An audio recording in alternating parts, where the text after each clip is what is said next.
हाय बच्चों, कैसे हैं आप सब। मैं रोशन कुमार आप सबका स्वागत करता हूं अपने अपने YouTube चैनल ई आचार्य पर।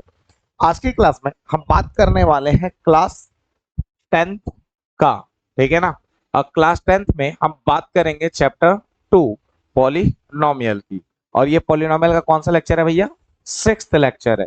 तो जिन्होंने अभी तक पॉलिनोमियल का part 1, part 2, part 3, part 4 and part 5 नहीं देखा है तो जाइए आई बटन क्लिक कीजिए या चैनल का प्लेलिस्ट चेकआउट करो और सबसे पहले पॉलिनोमियल का पार्ट 1 से लेकर पार्ट 5 तक सारी वीडियो देख डालो, क्योंकि बहुत ही बेसिक और बहुत ही स्क्रैच लेवल से हमने पॉलिनोमियल को डील करा है ना। तो आज की क्लास स्टार्ट करने से पहले एक छोटी सी बात बता दूं आपको कि पिछले क्लास में हमने डिस्कस क्या किया था। पिछले वीडियो में हमने बात किया था कि किसी भी क्वाड्रेटिक पॉलिनोमियल को फैक्टराइज करने के कितने मेथड होते हैं। तो मैंने कहा था कि किसी भी क्वाड्रेटिक पॉलिनोमियल को फैक्टराइज करने के टोटल दो मेथड होते हैं। पहला होता है हिट एंड ट्रायल मेथड, जिसको पिछले वीडियो में बहुत ही बारीकी से क्लियर करा है, बड़े मजे में क्लियर करा है ना। तो जिन्होंने नहीं देखा है सबसे पहले जाकर देखो। और आज की क्लास में उसी का क्वाड्रेटिक पॉलिनोमियल को फैक्टराइज करने का सेकंड मेथड पढ़ने वाले हैं, जिसका नाम है स्प्लिटिंग द मिडल टर्म। तो सबसे पहले हाइडिंग प्लेस कर लेते हैं, स्प्लिटिंग द मिडल टर्म। पहले आपको समझना है, बाद में आपको लिखना है ना। पहले आपको समझते हुए चलना है, ठीक है। पहले समझने पे ध्यान दो। Splitting the middle term, splitting the middle term को अगर हम समझना चाहते हैं तो क्वेश्चन लेकर समझते हैं, ठीक है ना। सबसे पहले क्वेश्चन ले लेते हैं और क्वेश्चन लेते हुए हम चीजों को समझते हैं। Factorise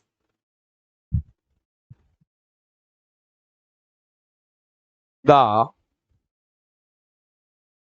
following, factorise the following quadratic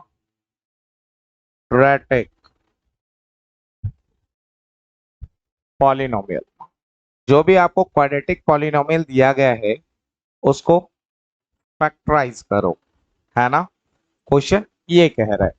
question ले लेते हैं। सबसे पहला फर्स्ट नंबर क्वेश्चन आपको दिया गया है 3x² प्लस 7x प्लस 4। आइए स्टार्ट करते हैं स्प्लिटिंग द मिडल टर्म और उससे क्वेश्चन को समझते हुए कॉन्सेप्ट को भी समझते हैं, है ना। तो देखो यार, स्प्लिटिंग द मिडल टर्म आपने क्लास 9th में भी पढ़ा था, लेकिन कोई बात नहीं, ध्यान नहीं है, कोई बड़ी इशू नहीं है। हम लोग बहुत ही बेसिक लेवल से बात करते हैं ना। तो एक बार दोबारा समझते हैं चीजों को, एक एक बारीकियों को क्लियर करते हैं, उसके बाद आगे बात करते हैं। सबसे पहले स्प्लिटिंग द मिडल टर्म को लेकर के किताब क्या कहता है, किताब का रूल क्या है, पहले उसकी बात करते हैं, फिर मैं आपको अपना रास्ता बताऊं, ठीक है ना। किताब कहता है कि जब भी आपको कोई क्वाड्रेटिक पॉलिनोमियल दिया गया हो, मतलब स्प्लिटिंग द मिडिल टर्म केवल क्वाड्रेटिक पे ही लगता है। हाँ, केवल और केवल क्वाड्रेटिक पे लगता है, क्यूबिक पे नहीं लगता, ठीक है ना। लीनियर पे नहीं लगता, केवल और केवल किस पे लगता है? क्वाड्रेटिक पे। तो जब भी आपको कोई क्वाड्रेटिक पॉलिनोमियल दिया गया हो, उसमें बीच वाले टर्म को, अच्छा बीच वाले टर्म को इस तरह तोड़ो कि प्लस और माइनस करे तो वापस बीच वाला आ जाए, और मल्टीप्लाई करे तो साइड वाले के मल्टीप्लाई के बराबर आए। भैया नहीं समझ आया, चलो एक एक लाइन को तोड़ते हैं, ठीक है। किताब कहता है कि बीच वाले टर्म को, सबसे पहले इसमें बताओ बीच वाला टर्म कौन है। आप बोलोगे भैया 7x। तो एक बात बताओ, कल इसी चीज को मैं अगर ऐसे लिख देता 3x² प्लस 4 प्लस 7x, अब बताओ बीच वाला टर्म कौन सा है? लगभग लगभग बच्चा यही कहेगा कि 4 है। नहीं, अभी ये क्वाड्रेटिक के स्टैंडर्ड फॉर्म में नहीं है। तो क्वाड्रेटिक पॉलिनोमियल का स्टैंडर्ड फॉर्म होता है ax² plus bx plus c। पहले x² का टर्म आता है, फिर x का टर्म आता है, फिर कांस्टेंट आता है। यहाँ x² का टर्म आ गया, फिर कांस्टेंट आ गया, और फिर जाके x का टर्म आया। तो पहले इसे स्टैंडर्ड फॉर्म में लाओ। चलो कैसे लाते हैं भैया? तो पहले क्या लिखना है? x² वाला टर्म। तो x² वाला टर्म क्या है? 3x²। फिर क्या लिखना है? x वाला टर्म। x वाला टर्म कौन है? 7x। प्लस में है तो प्लस 7x। और लास्ट में क्या लिखना जाता है? कांस्टेंट। तो कांस्टेंट कौन है भैया? +4। अब ये स्टैंडर्ड फॉर्म में आया, ठीक। और जब कोई क्वाड्रेटिक पॉलिनोमियल स्टैंडर्ड फॉर्म में आ गया, उसके बाद स्प्लिटिंग द मिडिल टर्म का रूल लगना चालू होता है, ठीक है ना। तो ध्यान रखिएगा, पहले स्टैंडर्ड फॉर्म में लाओ, उसके बाद स्प्लिटिंग द मिडिल टर्म लगाओ। क्लियर है? चलिए, तो मैंने क्या कहा, किताब कहता है कि बीच वाले टर्म को, ठीक है, इस तरह तोड़ो कि प्लस या फिर माइनस करे तो वापस बीच वाला आए, और जब उनको मल्टीप्लाई करे तो साइड वाले के मल्टीप्लाई के बराबर है। तो हमने क्या किया, सबसे पहले देखो, जो ये 3x² है इसको जैसे का तैसा रहने दिया, जैसे का तैसा रहने दिया। ये जो +4 है, इस +4 को भी जैसे का तैसा रहने दिया। बीच में क्या दिख रहा है, ये 7x, तो इस 7x को ब्रेक कर रहे हैं, ध्यान से सुनिएगा। बीच में 7x है, 7x को तोड़ दिया 3x + 4x में। अब रूल क्या कहता है उसके हिसाब से चलते हैं और उसके हिसाब से चीजें करते हैं, ठीक है। ध्यान से सुनो, रूल क्या कहता है, रूल कहता है कि बीच वाले टर्म को इस तरह तोड़ो। तो हमने इस तरह तोड़ा, बीच वाले टर्म को 3x + 4x में तोड़ा है। देखो ना, 3x² का 3x² + 4 का +4, बीच वाला टर्म जो 7x था उसको तोड़ दिया 3x + 4x में। तो बीच वाले टर्म को इस तरह तोड़ो कि अगर या तो प्लस कर लो या तो माइनस कर लो, दोनों में से कोई एक कर लो, तो वापस ऊपर वाला बीच वाला आना चाहिए। तो सोचो सोचो, थोड़ा लॉजिकली सोचो, ये जो 3x है और ये जो 4x है, इन दोनों को प्लस करेंगे तो 3x + 4x तो कितना देगा, 7x ही देगा, बीच वाला ही देगा, दे दिया। और क्या कहता है कि जब आप इसको मल्टीप्लाई करो, ठीक है, तो साइड वाले के, साइड में कौन कौन है, 3x² और 4, इसके मल्टीप्लाई के बराबर आना चाहिए। तो देखते हैं मल्टीप्लाई करके, 3 × 4 कितना हो गया, 12, और x × x क्या हो गया, x², मतलब 12x², 3 × 4 12, और x² का x²। तो हमने 7x जो बीच वाला टर्म है उसको इस तरह तोड़ा, जब इनको प्लस या फिर माइनस करते हैं, मतलब यहाँ पे फिलहाल प्लस कर रहे हैं, तो प्लस करते हैं तो वापस बीच वाला आता है, और जब इनको मल्टीप्लाई करते हैं तो साइड वाले के मल्टीप्लाई के बराबर आता है। क्लियर है ये बातें? तो भैया एक बात बताओ, एक बात बताओ, अभी आपने 3x + 4x में तोड़ा, मैंने कहा कल जाके मैंने 3x + 4x ना तोड़ के भैया मैं इसको ऐसे तोड़ देता कि इसको तोड़ दिया 2x और 5x में, 7x को तोड़ दिया 2x + 5x। भैया देखो, 2x + 5x जोड़ने पे 7x आता है, भाई इनको मल्टीप्लाई भी तो करना है, रूल ये भी तो कहता है कि साइड वाले को मल्टीप्लाई करना है और इसको भी मल्टीप्लाई करना है, और दोनों को क्या लाना है, बराबर। तो आपने जब इसको प्लस किया, जैसे 7x को तोड़ा 2x + 5x में, जब इन दोनों को जोड़ा तो 7x तो आ गया, लेकिन जब इनको मल्टीप्लाई करो तो देखो क्या आता है, 2 × 5 कितना हो गया, 10, और x × x क्या हो गया, x², 3 × 4 कितना हो गया, 12, और x² का x²। तो इनको जो 7x को आपने तोड़ा है 2x + 5x में, जब आप इसको प्लस करोगे तो वापस 7 तो आ जाएगा, लेकिन जब आप इनको मल्टीप्लाई करोगे तो साइड वाले के मल्टीप्लाई के बराबर नहीं आएगा, साइड वाले के मल्टीप्लाई के बराबर नहीं आएगा। और जब नहीं आएगा तो जो आपने तोड़ा है 2x + 5x में, ये गलत तोड़ा है। तो भैया मतलब ऐसे समझना है कि क्या सही, किसमें सही टूटेगा और किसमें गलत टूटेगा, हाँ जी, ऐसे ही समझना है, ऐसे ही चेक करना है। तो एक बात बताओ भैया, जो 7x था उसको अभी हमने 2x + 5x में भी तोड़ा, और आपने 3x + 4x में भी तोड़ा। कैसे पता चला कि 3x + 4x ही सही तरीका है, सही टर्म है जिसमें ये टूटेगा? तो किताब क्या कहता है पता है, ध्यान से सुनो, किताब क्या कहता है पता है भैया, पहली से 8वीं तक पढ़ा, 9वीं भी पढ़ा, तो इतना तो दिमाग लगा लो कि कैसे टूटेगा, मतलब खुद की अक्ल लगा करके ये सोचो कि 7x किस में टूटेगा, ये किताब कहता है। तो एक बार और किताब का रिपीट करते हैं, उसके बाद आगे बढ़ते हैं। किताब कहता है बीच वाले टर्म को ऐसे तोड़ो, तो हमने बीच वाले टर्म 7x को ऐसे तोड़ा कि जब इनको प्लस करे, 3x और 4x में तोड़ा, तो 3x प्लस जब और 4x को जब प्लस करे तो वापस 7x आ जाए, वो आ रहा है। और 3x और 4x को जब मल्टीप्लाई करे तो साइड वाले के मल्टीप्लाई के बराबर आना चाहिए, मतलब 3x² × 4 के बराबर आना चाहिए जो आ रहा है, तो हमने सही तोड़ा। तो भैया एक बात बताओ, हम कैसे सोचे, हमारे पास इतना दिमाग कहाँ से आएगा? मैं कहता हूँ क्यों इतना दिमाग लगा रहे हो, छोड़ो ना ये सब मोह माया है। किताब ने कह दिया, हमने सुन लिया, अच्छा लगा, अच्छा लगता, स्वाहा, भूल जाओ। अब मैं बताता हूँ आपको तोड़ना कैसे। देखो, मैं अपना तरीका बताता हूँ, मैं कैसे किया करता था। धीरे धीरे जब आप इस तरीके में एक्सपर्ट हो जाओगे तो अपने आप समझ सोचने लग जाओगे, फिर रफ करने की जरूरत नहीं पड़ेगी। तो रफ में सबसे पहले जब भी आपको कोई क्वाड्रेटिक पॉलिनोमियल दिया जाए और क्वाड्रेटिक पॉलिनोमियल को फैक्टराइज करना है स्प्लिटिंग द मिडिल टर्म, तो आपको करना क्या है कि सॉल्यूशन में सबसे पहले क्वेश्चन लिखना है और वही सेम क्वेश्चन आपको रफ में लिखना है। हमने रफ में लिख दिया 3x² प्लस 7x प्लस 4। उसके बाद आपको साइड वाले को मल्टीप्लाई करना है, साइड वाले को क्या करना है, मल्टीप्लाई। तो 3 को मल्टीप्लाई किया 4 से तो कितना आ गया 12, और x² का x²। फिर ये देखना है कि 12 किसके किसके टेबल में आता है। तो सबसे पहले एक के टेबल में आता है 12 बार में, 2 के टेबल में आता है 6 बार में, 3 के टेबल में आता है 4 बार में, 4 के टेबल में आता है 3 बार में। अगर गौर करो तो यहां से नंबर रिपीट कर रहा है, 3,4 बोलो या 4,3, बात तो एक ही है। अरे 3 into 4 करो तब भी 12, या 4 into 3 करो तब भी 12।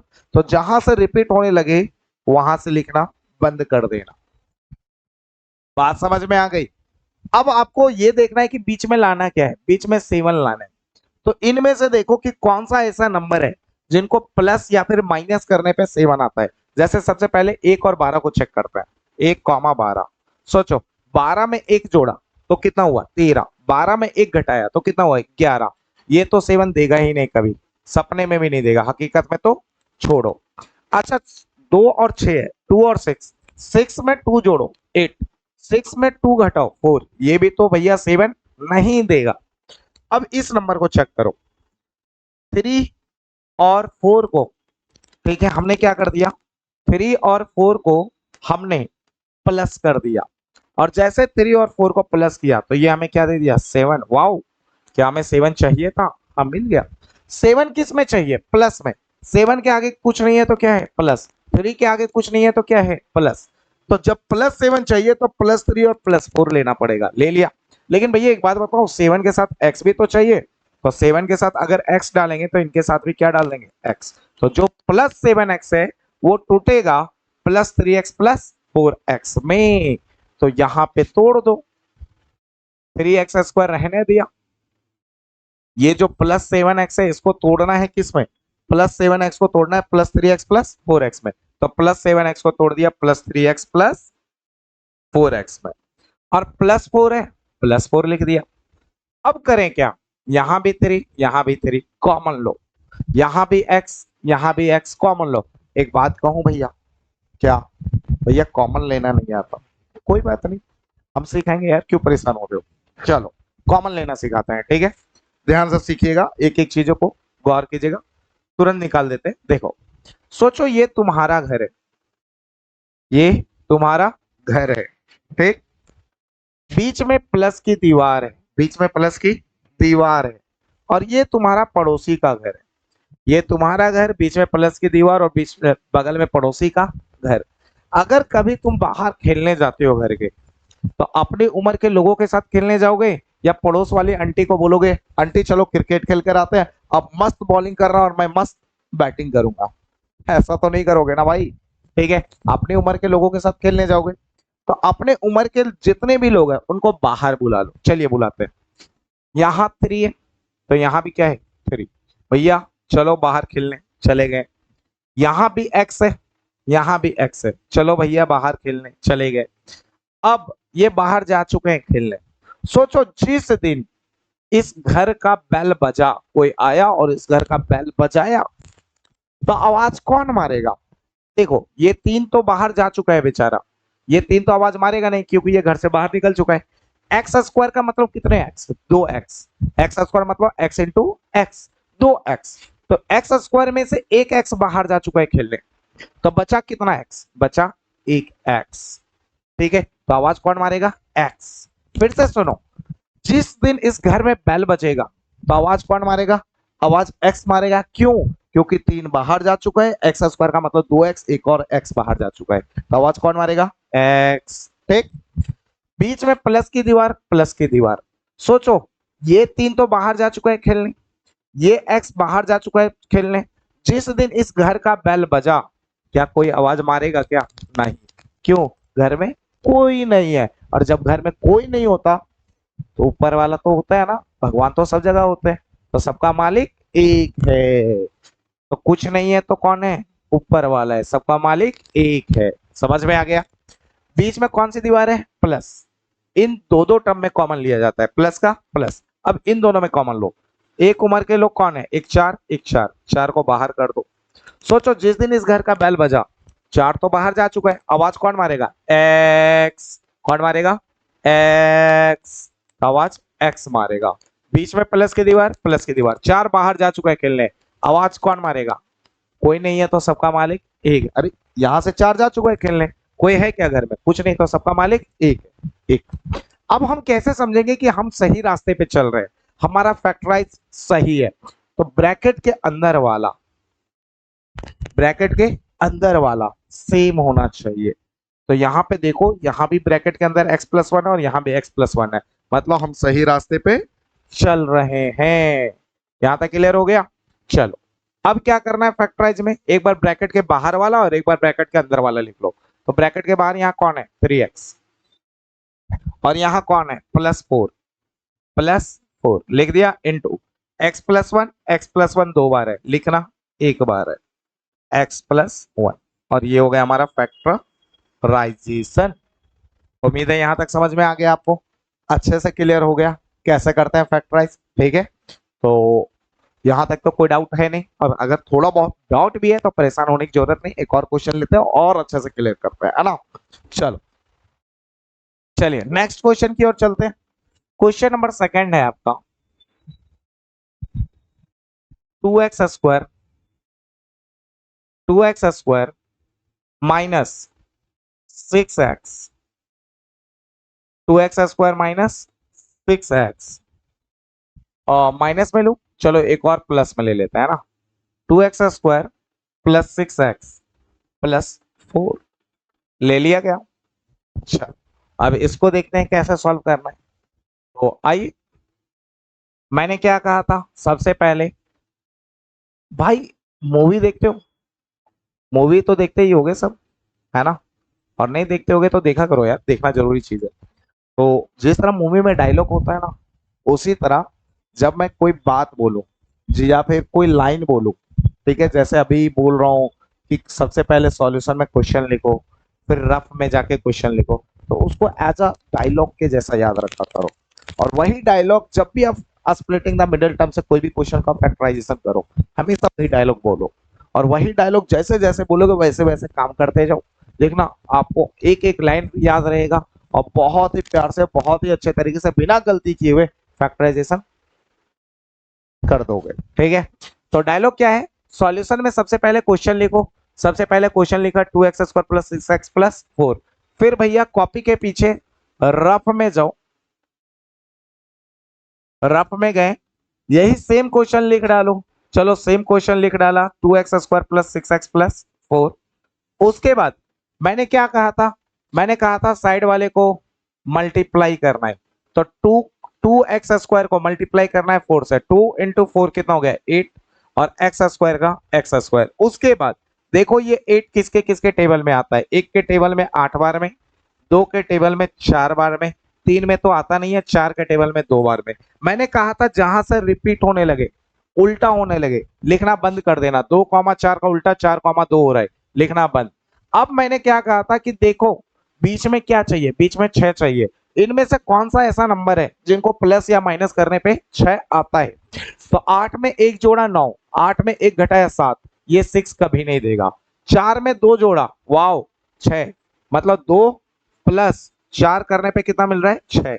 अच्छा एक बात बताओ, क्या 6 प्लस में चाहिए? हाँ जी, 6 देखो ना प्लस में चाहिए, तो 6 के आगे किस कुछ नहीं है तो क्या है भैया? प्लस है।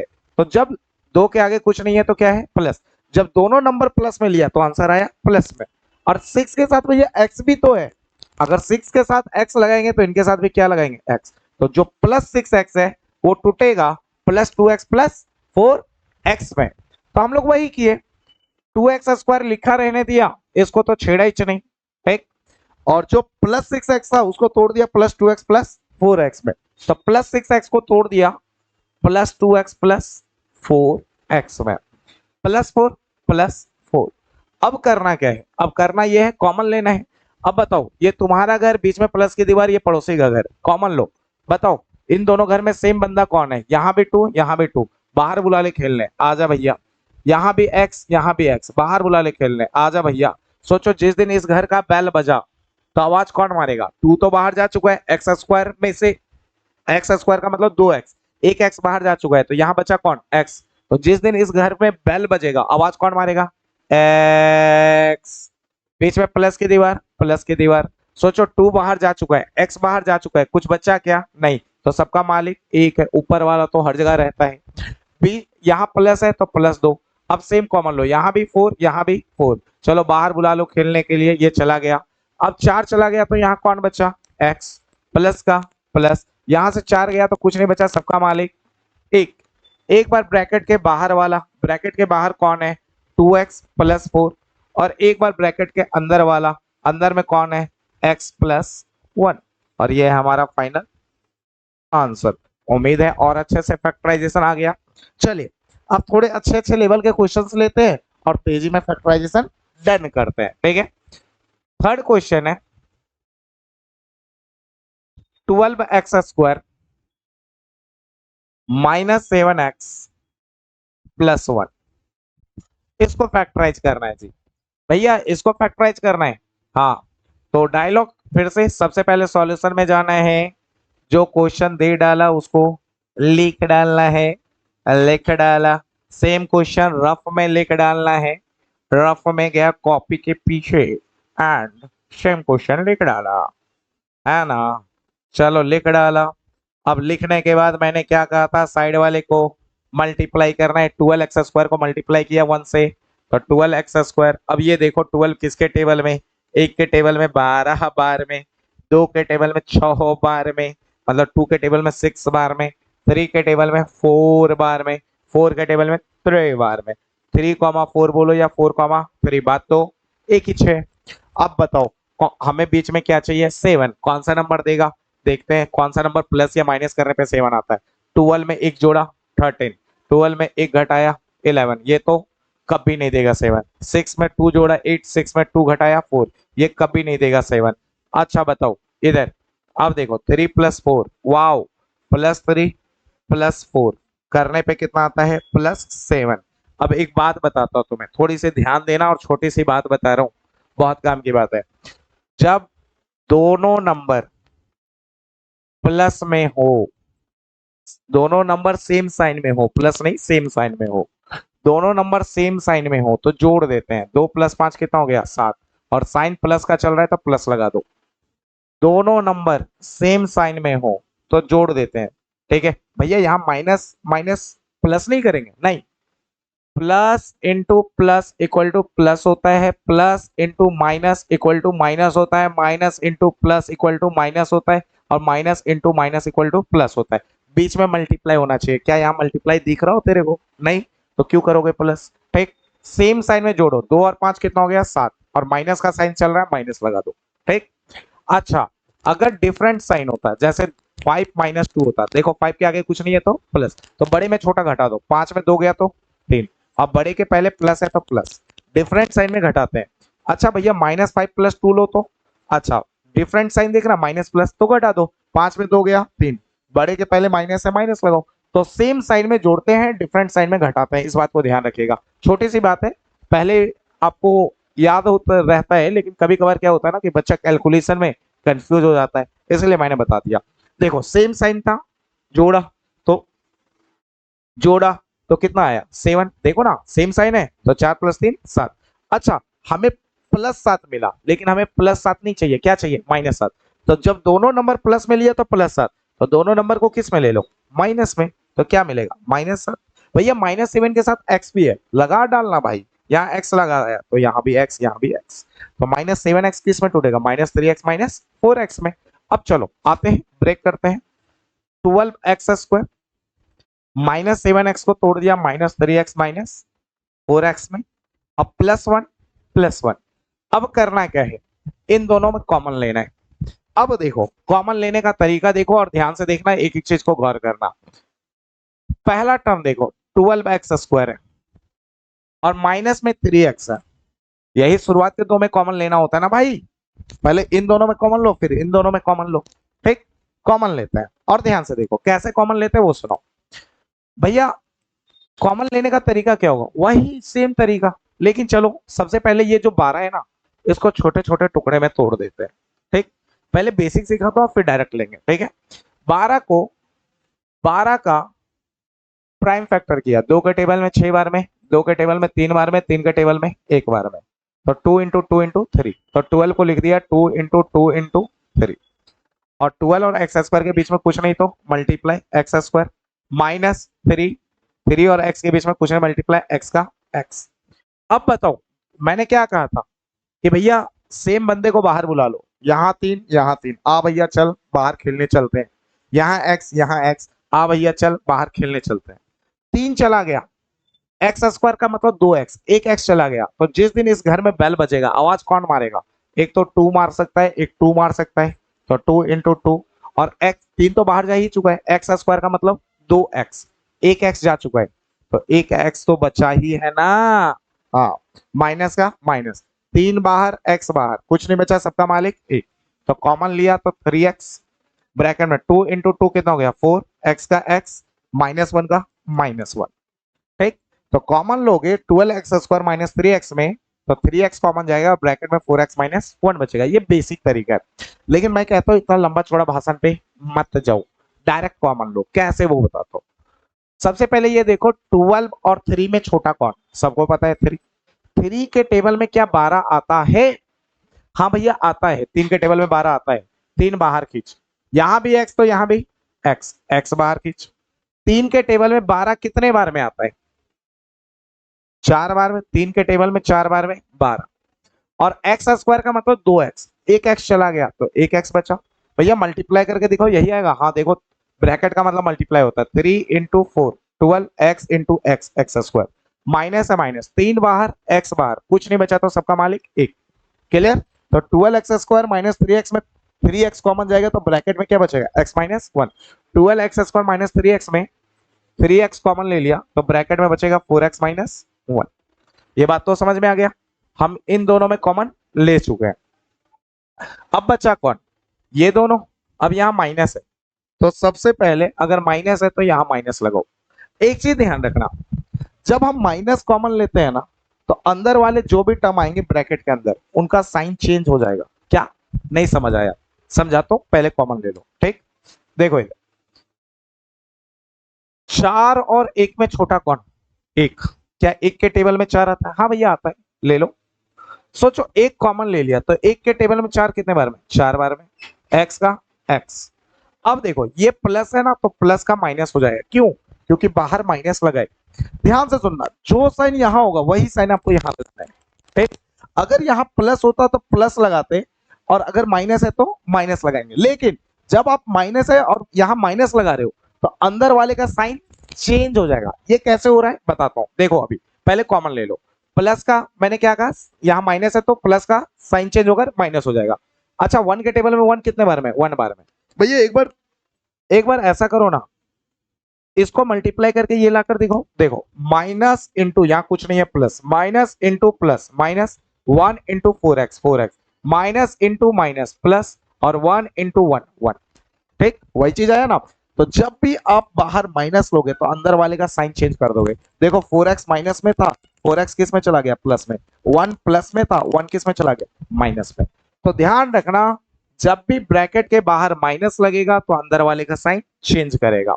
अब क्या करना है, एक बार ब्रैकेट के बाहर वाला, ब्रैकेट के बाहर 3x -1 है, लिख डालो, और एक बार ब्रैकेट के अंदर वाला 4x -1 है, लिख डालो, और ये हो गया हमारा फाइनल आंसर। उम्मीद है यहां तक अच्छे से क्लियर हो गया होगा। चलिए चलिए एक और क्वेश्चन लेते हैं फैक्टराइज का, ठीक है। उसके बाद फैक्टराइजेशन डन करते हैं। चलो ले लिया 6x² -7x -3। ठीक, मैंने क्या कहा था सॉल्यूशन में सबसे पहले क्वेश्चन लिखो। चलो भैया लिख दिया 6x² -7x -3। मैंने कहा सेम क्वेश्चन रफ में जाकर लिखो। चलो भैया रफ में भी सेम क्वेश्चन लिख लिया 6x² -7x -3।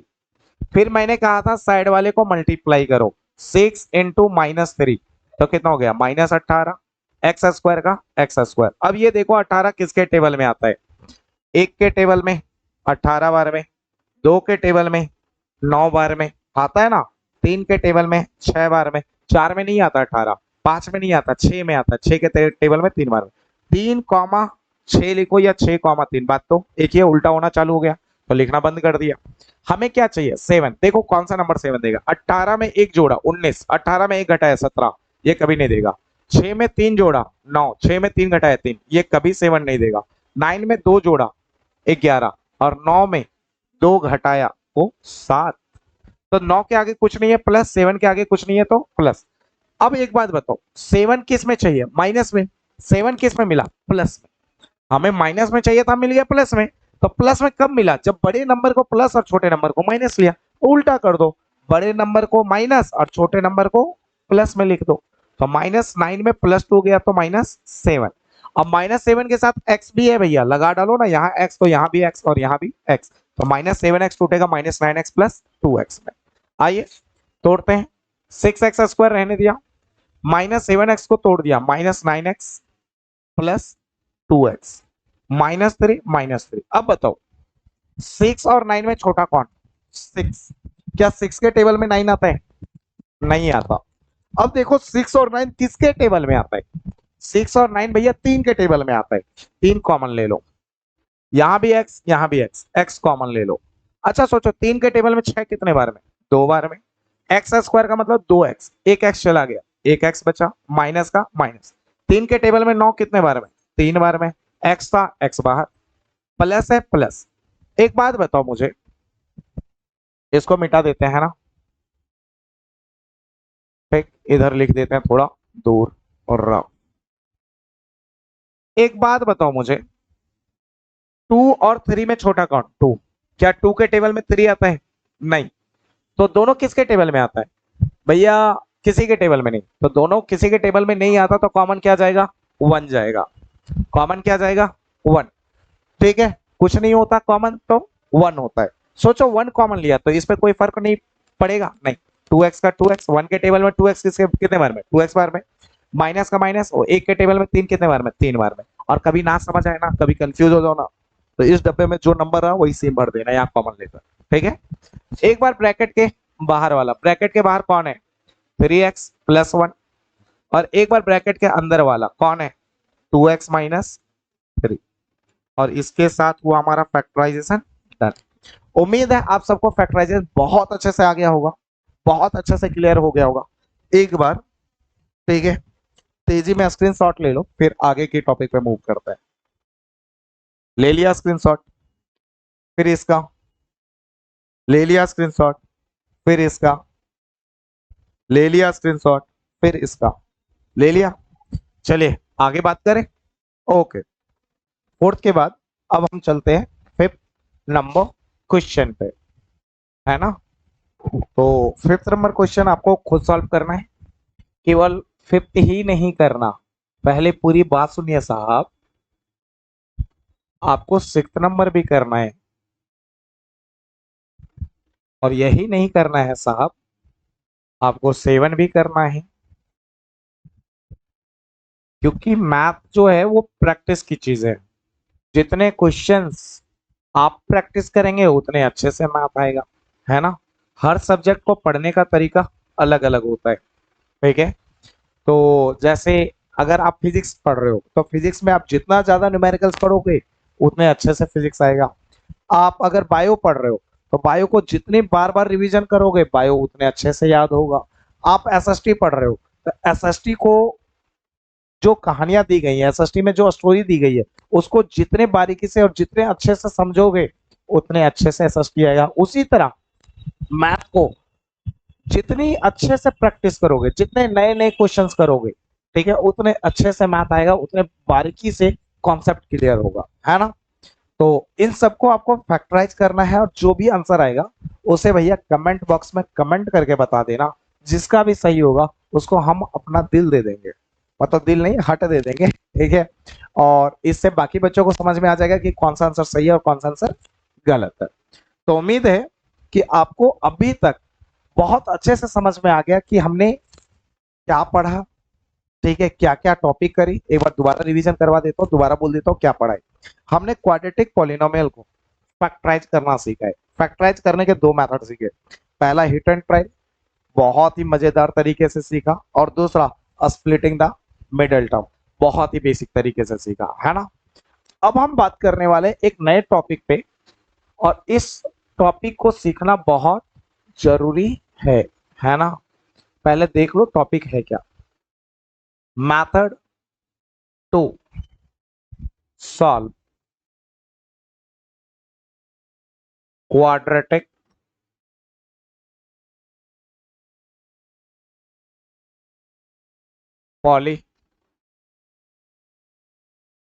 Polynomial and quadratic equation. अच्छा, सॉल्व करने का मतलब समझते हो? सॉल्व करने का मतलब क्या होता है? सॉल्व करने का मतलब होता है जो आपको पॉलिनोमियल या इक्वेशन दिया गया है, उस पॉलिनोमियल और इक्वेशन में जो वेरिएबल है उस वेरिएबल की वैल्यू निकालना। जैसे एक्स स्क्वायर प्लस 2x+1, ये अपने आप में पॉलिनोमियल है, या वेरिएबल कौन है? एक्स। तो एक्स की जो वैल्यू निकालेंगे उसी को हम क्या कहेंगे? सॉल्व करना। अगर हम एक इक्वेशन लेते हैं x² + 2x+1 बराबर 0, अगर ये इक्वेशन है, इस इक्वेशन में वेरिएबल कौन है? एक्स। एक्स की वैल्यू निकालना ही अपने आप में क्या होगा? सॉल्व करना। तो हम यहाँ पे मेथड बात कर रहे हैं, उन मेथड की बात कर रहे हैं जिससे हम किसी भी क्वाड्रेटिक पॉलिनोमियल और क्वाड्रेटिक इक्वेशन को सॉल्व कर सकते हैं। तो पहला जो मेथड है जो बहुत ज्यादा यूज होता है उसका नाम है फैक्टराइजेशन, ठीक है। क्या नाम है? फैक्टराइजेशन। आप दो तरीके से फैक्टराइजेशन कर सकते हो। पहला hit and hit and trial method का यूज करके, हिट एंड ट्रायल मेथड का यूज करके। दूसरा आप स्प्लिटिंग द मिडल टर्म का यूज करके, स्प्लिटिंग द मिडल टर्म, है ना। इन दो तरीके से आप फैक्टराइजेशन कर सकते हो। दूसरा जो दोनों सीख चुके हैं, है ना, सेकंड मेथड है कंप्लीटिंग स्क्वायर मेथड। क्या भैया ये भी हम सीखेंगे अभी? नहीं साहब, कंप्लीटिंग स्क्वायर मेथड आपको इस चैप्टर में नहीं पढ़ना। अभी आप कौन सा चैप्टर पढ़ रहे हो पता है? Chapter 2 polynomial. तो कंप्लीटिंग स्क्वायर मेथड और जो तीसरा मेथड है क्वाड्रेटिक फार्मूला, ये आपको चैप्टर 4 में पढ़ना है। क्लास 10th का चैप्टर 4 है ना, क्वाड्रेटिक इक्वेशन, उस चैप्टर में आपको कंप्लीटिंग स्क्वायर मेथड और क्वाड्रेटिक फार्मूला पढ़ना है। लेकिन एक बात और सुन लो, ये जो कंप्लीटिंग स्क्वायर मेथड है वो पुरानी किताबें पढ़ना है। जो सीबीएसई के नए किताब आए हैं या सीबीएसई का जो सिलेबस आया है उसके अनुसार completing square method out of syllabus है, ठीक है ना। मतलब चैप्टर 4 में पहले कंप्लीटिंग स्क्वायर मेथड पढ़ना था, ठीक है, लेकिन अब क्या हो गया? आउट ऑफ सिलेबस हो गया। तो अब भैया चैप्टर 4 में पढ़ना क्या है? Quadratic formula. अच्छा, ये चैप्टर 2 में नहीं पढ़ना? नहीं, बस ये बता दे रहा हूं कि ये दो और तरीके हैं फैक्टराइजेशन के अलावा। कंप्लीटिंग स्क्वायर मेथड और क्वाड्रेटिक फार्मूला भी एक तरीका है, ठीक है, जिससे हम किसी क्वाड्रेटिक पॉलिनोमियल या क्वाड्रेटिक इक्वेशन को सॉल्व करते हैं। तो आपको क्वाड्रेटिक फार्मूला कहां पढ़ना है? चैप्टर 4 में पढ़ना है, यहाँ पे नहीं पढ़ना है, तो इसको काट देते हैं। तो यहाँ पे क्या पढ़ना है? केवल और केवल फैक्टराइजेशन। फैक्टराइजेशन से ही क्वाड्रेटिक पॉलिनोमियल और क्वाड्रेटिक इक्वेशन को सॉल्व करेंगे।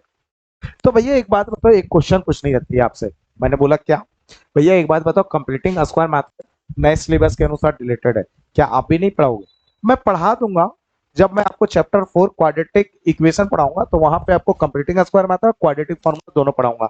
कम से कम कंप्लीटिंग स्क्वायर मेथड पे 2 क्वेश्चन तो जरूर करवाऊंगा, क्योंकि 11 12 में बहुत सारे क्वेश्चन को सॉल्व करने के लिए कंप्लीटिंग स्क्वायर मेथड की जरूरत पड़ती है। जैसे क्लास 12 में आप पढ़ोगे इंटीग्रेशन, तो इंटीग्रेशन के अंदर कंप्लीटिंग स्क्वायर मेथड का यूज आ जाता है। तो बच्चा वहां पे सीखेगा थोड़ी ना, भैया वहां तो इम्प्लीमेंट करना है। सीखना तो 10वीं में था, वो तो अलग बात है, सीबीएसई ने हटा दिया। लेकिन आप परेशान मत हो, जब हम चैप्टर 4 पढ़ेंगे तो ये कंप्लीटिंग स्क्वायर मेथड के 2 क्वेश्चन तो करेंगे ही करेंगे, ठीक है? तो उम्मीद है आपको समझ में आ गया सारी बातें। तो एक बार दोबारा रीड कर देता हूं, ध्यान से सुन लेना, ध्यान से समझ लेना। मैंने कहा method to solve quadratic polynomial and quadratic equation. Quadratic polynomial और क्वाड्रेटिक इक्वेशन को सॉल्व करने के कितने मेथड होते हैं? 3। पहला होता है फैक्टराइजेशन, दूसरा होता है कंप्लीटिंग स्क्वायर मेथड, तीसरा होता है क्वाड्रेटिक फार्मूला। फैक्टराइजेशन के अंदर 2 रूल आता है, पहला हिट एंड ट्रायल मेथड, दूसरा splitting the middle term. Factorisation आपको चैप्टर 2 पॉलिनोमियल के अंदर पढ़ना है, but completing square method quadratic formula आपको चैप्टर 4 में पढ़ना है, ठीक है? Completing square method out of syllabus हो गया, लेकिन फिर भी पढ़ा देंगे, लेकिन क्वाड्रेटिक फार्मूला अब भी पढ़ना है, ठीक? तो ये दोनों चैप्टर 4 में कवर करेंगे, इसे चैप्टर 2 में कवर करेंगे। फिलहाल अब इतने के बाद अब आगे बढ़ते हैं, क्वेश्चन लेते हैं। थोड़ा कलर चेंज कर लेते हैं, है ना? क्वेश्चन है, solve the following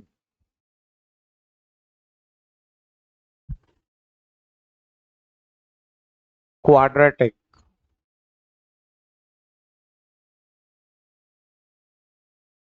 polynomial. Quadratic polynomial को सॉल्व करना है जी, ठीक है? Quadratic polynomial. अच्छा, तो क्वाड्रेटिक पॉलिनोमियल को सॉल्व करना है। पहला क्वेश्चन,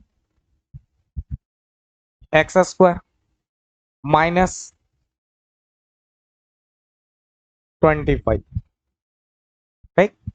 अच्छा, कल जाके यही क्वेश्चन में कुछ नहीं होता, अगर क्वाड्रेटिक इक्वेशन होता तो यहाँ पे ऐसा लिखा होता, solve the following quadratic equation, और यहाँ पे एक्स स्क्वायर माइनस 25 बराबर क्या ले लेता? 0।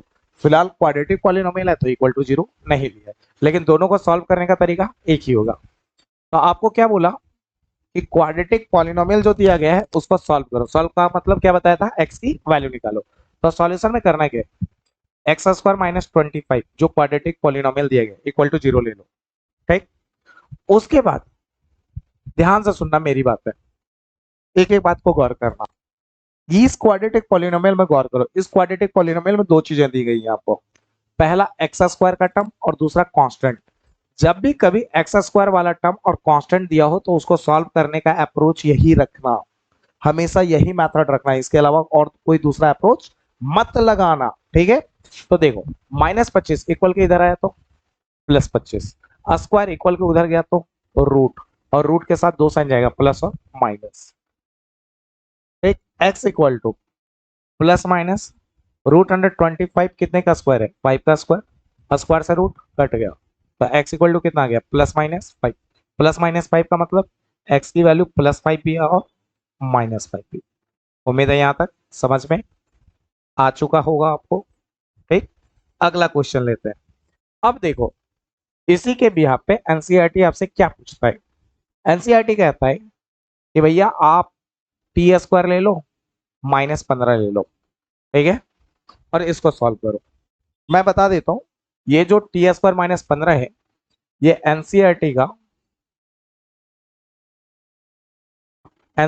का एक्सरसाइज 2.2 का, ठीक है, क्वेश्चन नंबर फर्स्ट का, एक, ये आपका 5th नंबर है, 5th नंबर देख लेना एक बार, ठीक है? फिलहाल तो इसको कैसे सॉल्व करना है देखो।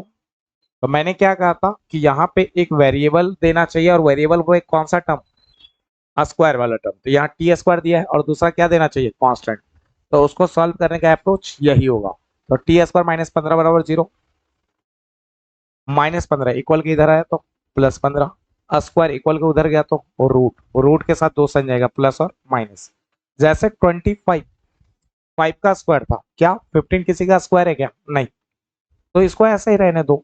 प्लस माइनस रूट 15 है तो एक बार प्लस रूट 15 ले लो और एक बार माइनस रूट 15। ठीक है, ले लिया और ये है हमारा फाइनल आंसर। तो क्या भैया जो आपने बोला एनसीईआरटी एक्सरसाइज 2.2 क्वेश्चन में फर्स्ट का फिफ्थ में इतना ही करना है? नहीं, इसका आधा क्वेश्चन है, उसमें दो चीजें करनी है। मैं एक बार बोल देता हूँ, वहां पे पहले करना है find the zeros of the quadratic polynomial, zeros निकालना है, तो जीरोस निकालने का तरीका यही होगा। दूसरा आगे बोला and verify the relationship between zeros and coefficient, और रिलेशनशिप भी वेरीफाई करना है। तो अभी हमने जीरोस निकालना सीखा है, रिलेशनशिप वेरीफाई नहीं करना सीखा है।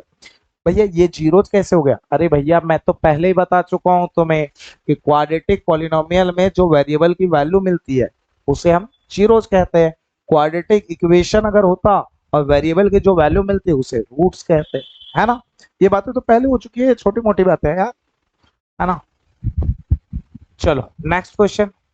तो आपको समझ में आ गया कि जब एक स्क्वायर वाला टर्म और एक कांस्टेंट टर्म दे तो कैसे सॉल्व करना है। ठीक, तो दो क्वेश्चन दे रहा हूं, इसको घर पे ट्राई मार लेना, लिख लो।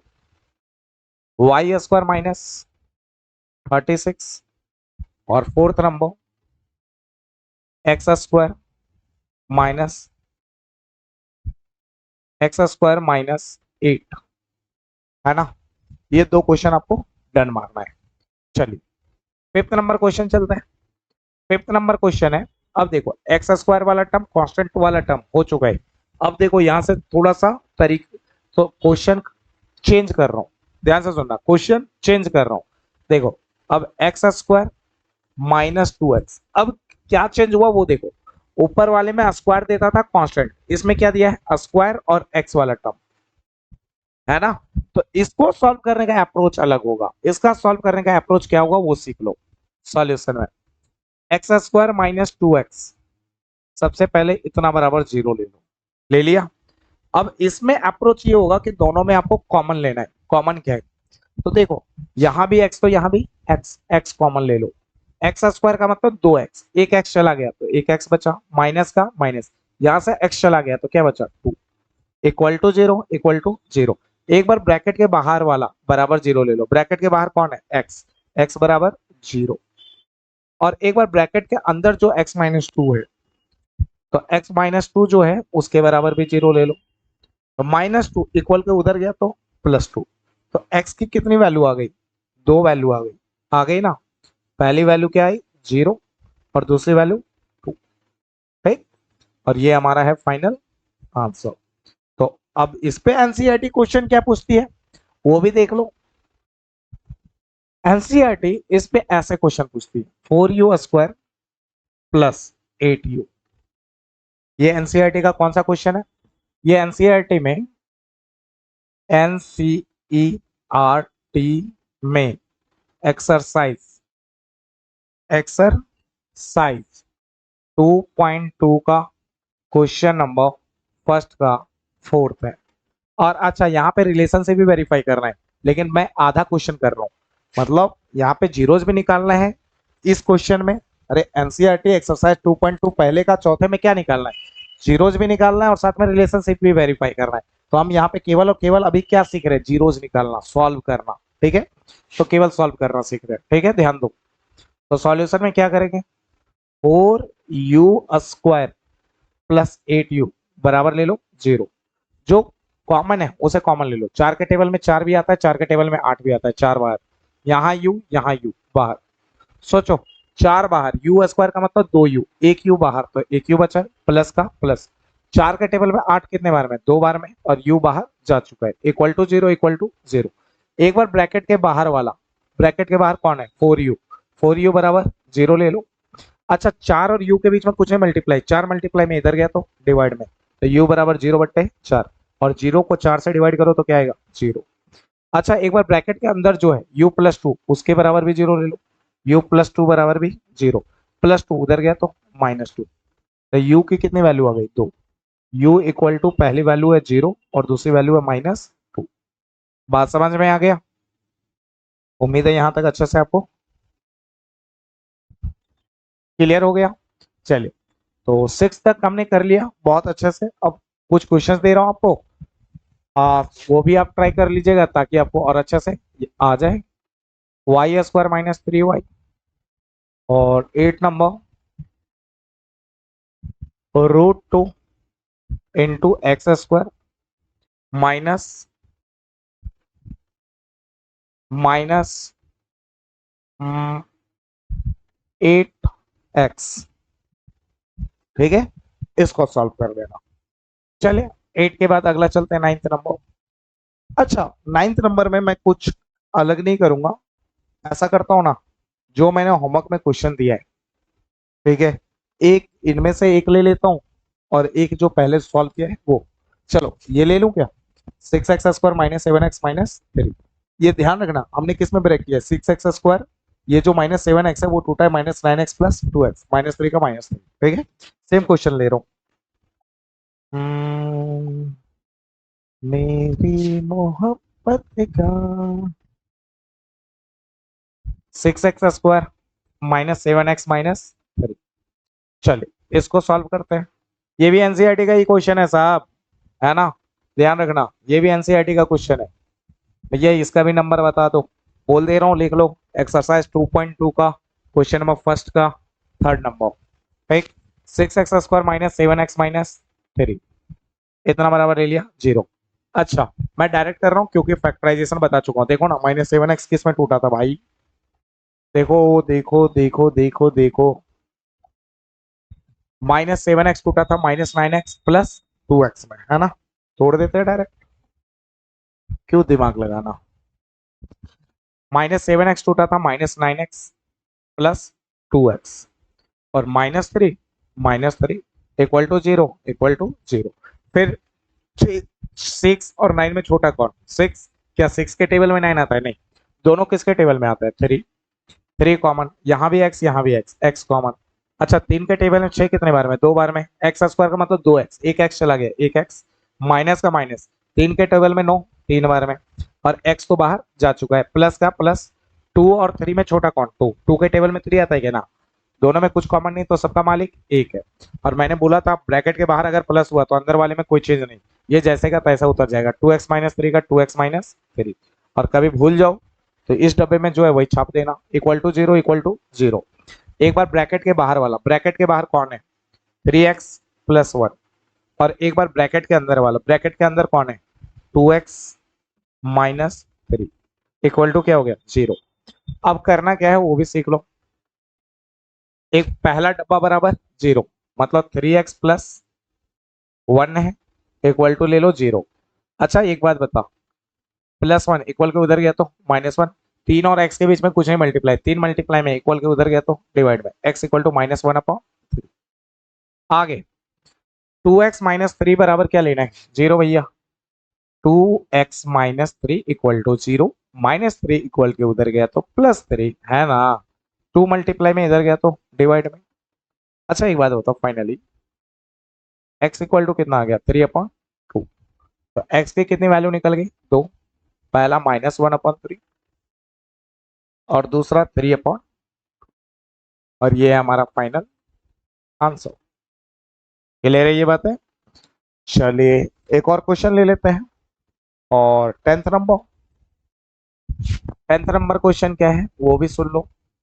4x² -4x+1 इक्वल टू नहीं लेना था, 4x² -4x+1। चलिए, इसको सॉल्व करते हैं। सॉल्यूशन देखो, सॉल्यूशन में लिखा 4x² -4x+1 इक्वल टू 0। अब मैंने क्या कहा था कि अगर आपको फैक्टराइजेशन ना आए तो सबसे पहले रफ में जाओ, कॉपी के पीछे रफ में गए भैया, जो क्वेश्चन है वो लिख डाला 4x² -4x+1 equal to 0। Side वाले को मल्टीप्लाई करो, 4x² को मल्टीप्लाई किया 1 से तो 4x²। अब बताओ, ये 4 एक के टेबल में 4 बार में, 2 के टेबल में 2 बार में आ गया। फिर 4 के 3 में नहीं आता, 4 के टेबल में एक बार में, 1,4 बोलो या 4,1, बात तो एक ही है। हमें बीच में क्या चाहिए, 4। कौन सा नंबर देगा 4, कौन सा नंबर ऐसा है जिसको प्लस या माइनस करने पर 4 मिलता है, 4 में एक जोड़ा तो 5, 4 में एक घटाया तो 3, ये तो देगा ही नहीं। 2 + 2 4, बट -4 चाहिए, तो दोनों नंबर को माइनस में ले लो, -2 -2, तो कितना मिलेगा -4। और -4 के साथ x है, x डाला तो इनके साथ भी x, तो -4x टूटेगा -2x -2x, तो तोड़ दिया साहब, यहाँ 4x² रहने दिया, -4x टूटेगा -2x, -2x में +1 = 0, +1 = 0। बैटरी तो डाउन ना हो गया भैया, चलेगा चलेगा चलेगा, ये बड़ी जरूरी चीज है ना, नहीं तो आवाज कैसे जाएगा आपके पास। देखो, अब देखो 4 और 2 में छोटा कौन, 2, ऐसे नहीं देखते, 4 और 2 में छोटा कौन, 2, क्या 2 के टेबल में 4 आता है, हाँ, तो 2 कॉमन जाएगा, यहाँ भी x तो यहाँ भी x कॉमन लो। अब 2 के टेबल में 4 कितने बार में, 2 बार में, x² का मतलब 2x, एक x चला गया तो एक x बचा, माइनस का माइनस, यहाँ से 2 बाहर x बाहर, कुछ नहीं बचा तो सबका मालिक 1 है, माइनस का माइनस। अच्छा 2 और 1 में छोटा कौन, 1, 1 के टेबल में क्या 2 आता है कॉमन लो, 1 के टेबल में 2 कितने बार में, 2 बार में, x का x। आपको एक बात कही थी कि जब बाहर में माइनस लगे तो अंदर वाले का साइन चेंज हो जाता है, देखो 2x माइनस में था, 2x प्लस में, और जो +1 है वो किस में चला जाएगा, -1 में, = 0। एक बार ब्रैकेट का बाहर वाला, ब्रैकेट के बाहर कौन है, 2x - 1, और एक बार ब्रैकेट के अंदर वाला कौन है, 2x - 1 = 0 एक बार पहला डब्बा जो 2x - 1 है बराबर 0 ले लो, तो 2x - 1 = 0, -1 उधर गया तो +1, 2 और x के बीच में कुछ नहीं मल्टीप्लाई, 2 मल्टीप्लाई में उधर गया तो डिवाइड बाय x = 1/2। अगला 2x - 1 = 0 ले लो, ले लिया, -1 उधर गया तो +1, और 2 मल्टीप्लाई में इक्वल के उधर गया तो डिवाइड में, तो x की कितनी वैल्यू निकली, 2, यही लिख दो क्या, आ जाएगा, चलो देख, नहीं यार छोड़ो,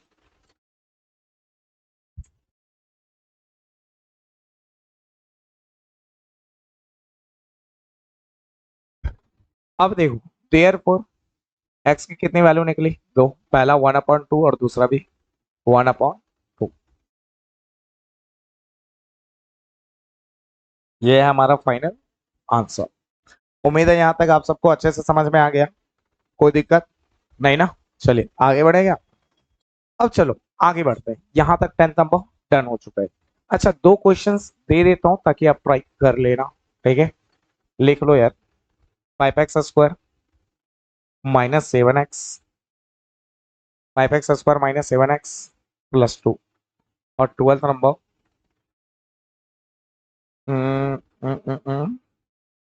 x² माइनस,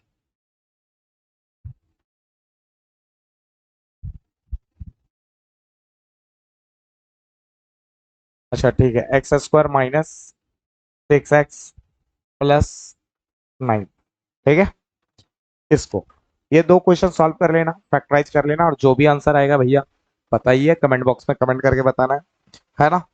तो सबसे पहले यहाँ तक स्क्रीनशॉट ले लो यार आप, फिर आगे बात करेंगे। यहाँ तक तो हो ही चुका था ना, इसका स्क्रीनशॉट लो, फिर इसका लो, फिर इसका लो, फिर भैया इसका लो, फिर भाई साहब इसका लो, और फिर भाई साहब इसका लो। उम्मीद है यहाँ तक स्क्रीनशॉट ले चुके होंगे आप, आगे बढ़ते हैं। अब एक छोटी सी बात, और बहुत ही छोटी सी बात, कि हमने पॉलिनोमियल में बहुत सारी बातें बहुत ही बेसिक से बहुत अच्छे से सीख लिया है, ठीक है। अब अगली वीडियो में हम लोग स्टार्ट करने वाले हैं एनसीईआरटी, जिसमें एनसीईआरटी का 2.1 2.2 बहुत ही प्यार से डन करेंगे, बहुत ही तरीके से डन करेंगे, ठीक है। तो मिलते हैं अगली वीडियो में, ओके बाय।